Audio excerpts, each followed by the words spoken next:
England में कोई culture है नहीं। मैं ऑफेंड नहीं करना चाहती हूँ, लेकिन एक्चुअली भारतीय कल्चर जो इतना ऐतिहासिक है, पौराणिक है, उसे कल्चर बोलते हैं। कल्चर आजकल है नहीं।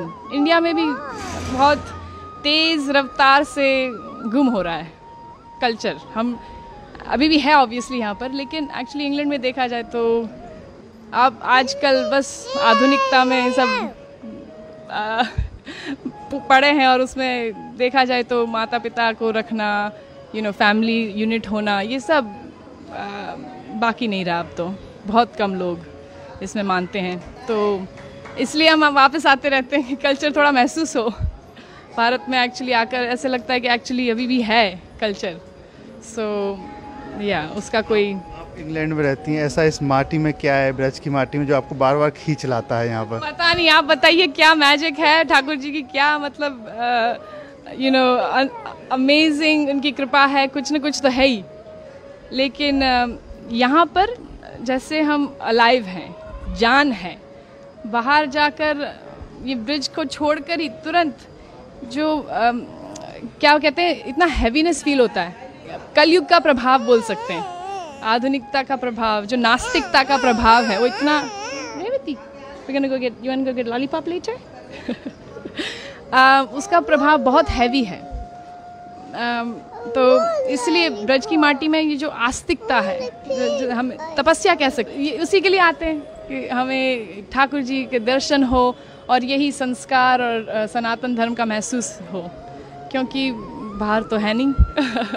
हम लेके जाते हैं जितना हो सके उतना, और ट्राई कर रहे हैं कि जारी रखें हमारे परिवार में और बांटें। वहाँ पर भी हम थोड़ा प्रचार करने में कोशिश करते हैं कि दूसरे को इंकरेज करें कि इसे ना ठुकराएं। हमारा जो एंशिएंट कल्चर है, ये वैदिक कल्चर, उसका देयर इज़ नो कंपैरिजन, उसके लिए कोई क्या कहते हैं सब्स्टिट्यूट नहीं है। हम ये वेस्टर्न कल्चर को अगर फॉलो करते रहेंगे तो बस खाली हो जाएंगे, अंदर से खाली रहेगा।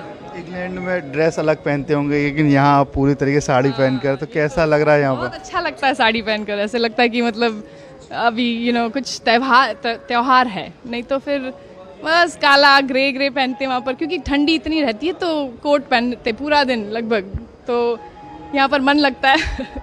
लेकिन वहाँ पर भी हम साड़ी पहनते हैं, और हमारा वैदिक कपड़े पहनते हैं, एक्चुअली साड़ी पहनते रहते हैं, और या स्कर्ट या ऐसे कुछ, जितना हो सके उतना।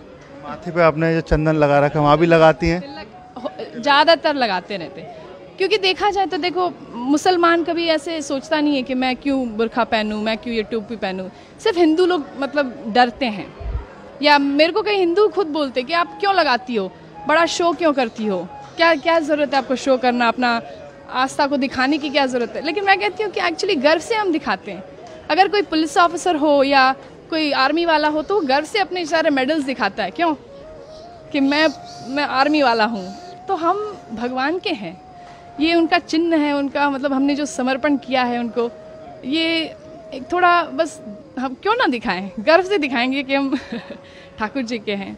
उससे मतलब प्रोटेक्शन मिलता है ऑनेस्टली। मतलब ऐसे सिर्फ दिखावे के लिए नहीं है कि लगाया हुआ है, कि भगवान हमारे साथ है, वो तो है ही हमेशा। लेकिन थोड़ा जैसे हम सिंदूर लगाते हैं अपने पति के लिए, तो भगवान के लिए क्यों ना लगाए, और वो उससे इंटीमेसी लगती है भगवान के साथ, तो उस प्रोटेक्शन भी बहुत महसूस होता है कि नेगेटिवता मतलब जो नेगेटिव है वो एनर्जी थोड़ा दूर रहे। तो क्या करती हैं आप इंग्लैंड में, क्या काम करते हैं? मैं एक्चुअली पार्ट टाइम, मेरे चार बच्चे हैं, आज दो घर पे अभी, और तो पार्ट टाइम मैं संस्कृत पढ़ाती हूँ उन्हीं के स्कूल में।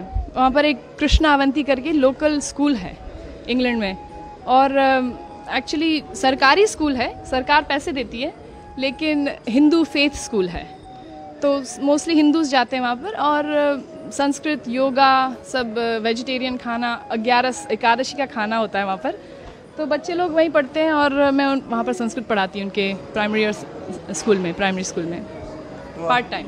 गीता भागवत भी आप पढ़ती होंगी? बिल्कुल, जितना हो सके उतना। गीता पढ़ते हैं, Bhagavad Gita, you go to Bhagavad Gita classes every day? वहाँ पर जो इन लोग का ग्रुप किया हुआ है बच्चों का, और वो रोज़ भगवत गीता क्लासेस में जाता है। थोड़ा हिंदी कम समझता है तो मना कर रहा है। तो कोई आपको भजन या कोई याद है कुछ गा सके? भजन तो आज रामनवमी है तो Raghupati Raghav. You want to sing with me Rohan? Ramnavami है, श्री राम जी को याद करें। सॉरी हाँ, you want to sing with me? Raghupati Raghav Raja Ram, पतित पावन सीताराम। बोलो रघुपति राघव राजा राम, पतित पावन सीताराम। जय हो। जय हो, हरे कृष्णा। देखिए बात करें इंग्लैंड की, वहाँ बड़ी बड़ी बिल्डिंग है, यहाँ पर सिर्फ धार्मिकता है, तो कुछ अलग लगता है। तो बड़ी बड़ी इमारतें हैं विदेश में, लेकिन उसका क्या फ़ायदा अगर दिल छोटा हो, मन में शांति ना हो, अंदर सुख ना हो, हृदय में मतलब प्रेम ना हो। तो ये एक्चुअली ये सारी जो चीज़ें हैं, प्रेम और निर्मलता, और ये एक्चुअली सिर्फ भगवान में वो जो हम तपस्या करते हैं, दया दान, ये सब क्वालिटीज़ कल्टिवेट करते हैं, वो इसी तरह आ सकता है। ये कल्चर से, वैदिक कल्चर से ही आ सकता है एक्चुअली। देखा जाए किसी की सेवा करें, थोड़ा ह्यूमिलिटी प्रैक्टिस करें, नहीं तो फिर ये बड़ी बड़ी इमारतें फिर उससे क्या कुछ काम के नहीं है। वन सेंस काम के है, लेकिन फिर उसका इस्तेमाल दुरुपयोग होगा।